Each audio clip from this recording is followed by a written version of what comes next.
Pessoal, vamos dizer que você determinou quais são as tuas 3 prioridades que você vai trabalhar durante o ano, alinhado logicamente com a tua gerência. Como que você vai chegar lá? Né? De que forma que você vai chegar lá? Então eu ilustrei aqui um exemplo. Você tem, logicamente, numa dessas 3 dimensões prioritárias escolhida, você sempre vai ter uma situação atual, você vai ter uma situação desejada, o que você espera chegar no final daquela melhoria, no final daquele projeto. E é lógico que você vai ter um caminho para percorrer. Esse caminho, pessoal, para sair da situação atual até a situação desejada, a gente chama de método. Método, ela é uma palavra que veio do grego, onde tem a união de 2 palavras. Uma é a meta e o outro é odos. Odos, pessoal, em grego quer dizer caminho. Então, um método, ele significa o quê? Um caminho para se atingir a meta. Então, você precisa ter um método para que você saia de uma situação atual e a situação desejada. E dentro do método, em cada fase do método, você vai encaixando algumas ferramentas para que você possa utilizar o método da melhor forma possível e que facilite essa jornada da situação atual para a situação futura. A primeira questão que eu coloco para você e a primeira pergunta que eu coloco para você que está me escutando, qual é o método que você utiliza? Se você tem o domínio de algum método. Então, qual método utilizar, pessoal?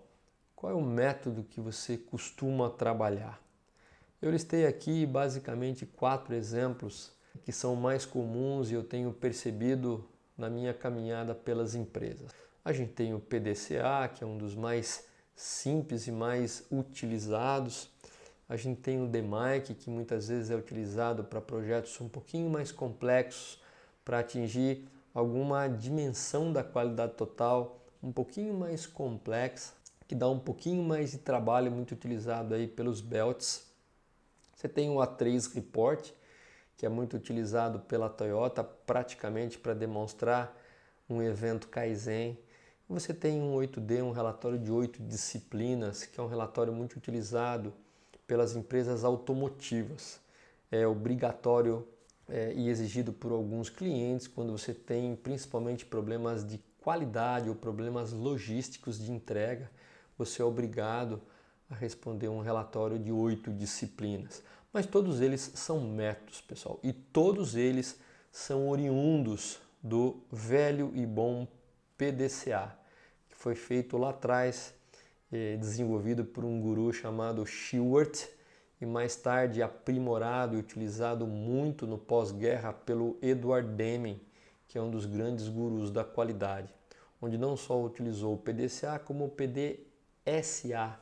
Na parte de cheque ele trocou por study, mas isso não vem ao caso.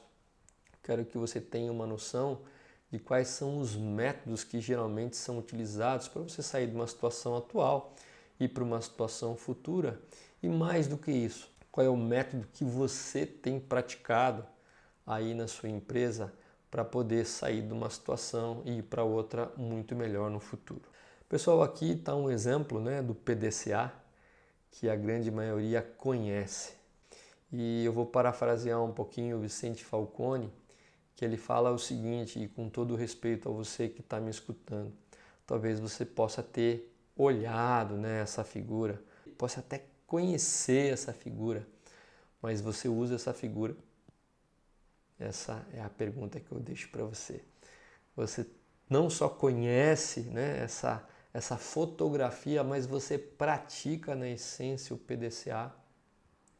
Então tá aí cada uma das 8 fases que envolvem o ciclo PDCA. Algumas fábricas inclusive chamam de CAPDO, começando pelo check e indo pelo do, que é o fazer, mas esse é um dos métodos mais utilizados. Eu, na minha experiência, eu utilizo um pouquinho de cada. Às vezes eu utilizo um PDCA, às vezes eu utilizo o DMAIC, que é mais voltado à minha formação Six Sigma, mesmo tendo uma abordagem muito simples, quando é lógico que eu preciso usar umas ferramentas mais potentes, eu acabo me aprofundando, mas eu utilizo o DMAIC inconsciente até na minha cabeça, até para problemas muito simples, e também algumas vezes o A3 Report quando a gente conclui algum evento Kaizen. Mas aqui está aí o método PDCA para que você possa relembrar e de repente querer utilizar em algum momento. Eu fiz um ciclo PDCA simplificado, pessoal, na qual eu consigo trabalhar sempre com uma boa aceitação dos supervisores, traduzindo de uma maneira muito simples para que o supervisor, dentro da sua área, possa conduzir as principais atividades de melhoria numa daquelas 3 prioridades. Eu dividi basicamente esse PDCA, pessoal, em 4 blocos, em 4 ciclos, né? O primeiro é a parte de definição de indicadores, de resultado e progresso, bem como a sua meta. Então essa é a primeira parte do PDCA, onde tudo começa. O segundo bloco desse PDCA é a análise crítica desses indicadores, análise crítica dessas tendências, ou muitas vezes não é uma análise crítica de dados, mas sim uma análise crítica dos padrões a serem utilizados e as causas dessas tendências, dessas variabilidades, a causa muitas vezes de não estar se utilizando um padrão. Uma vez que eu tenho a análise crítica concluída da tendência desses dados, ou das causas, ou de um padrão não utilizado, então eu tenho condição de fazer um plano de ação. Eu só consigo fazer um plano de ação assim que eu tenho a causa concluída do problema. A ação é sobre a causa. É muito comum eu observar não só supervisores, mas coordenadores, até mesmo gerente, discutindo algumas ações e não sabe nem quais são as causas do problema. A gente nem coletou alguns dados, nem analisou criticamente, e a gente já está pensando em ação. Então, cada um desses blocos, cada uma dessas fases do PDCA tem que ser calmamente elaborada para que a gente não acabe tomando uma direção errada, porque senão gera retrabalho. E o último bloco desse PDCA, que nós fizemos de maneira a otimizar a utilização do supervisor, é a parte de follow-up frequente em relação a esse plano de ação, se as ações estão caminhando, se elas estão sendo concluídas, se o plano está andando, se está caminhando, e uma vez que esteja concluído o plano e que o indicador tenha ido na direção da meta, aí sim eu consigo fazer uma padronização através de procedimentos, e não só a padronização, eu tenho que fazer a manutenção dessa padronização. Então, pessoal, esse foi um ciclo PDCA simplificado que nós sempre utilizamos no nosso dia a dia com os supervisores para que ele possa fazer a gestão da melhoria dele na sua rotina do dia a dia. Então vamos lá, vamos exemplificar passo a passo. Então, uma vez que você definiu uma das suas prioridades, o primeiro ponto então é o quê? É a definição de indicadores, tanto de resultado como de progresso, bem como a sua meta. Esse é o primeiro passo, pessoal. Isso é o que a gente vai bater muito nesse conteúdo, nessa super dica de hoje.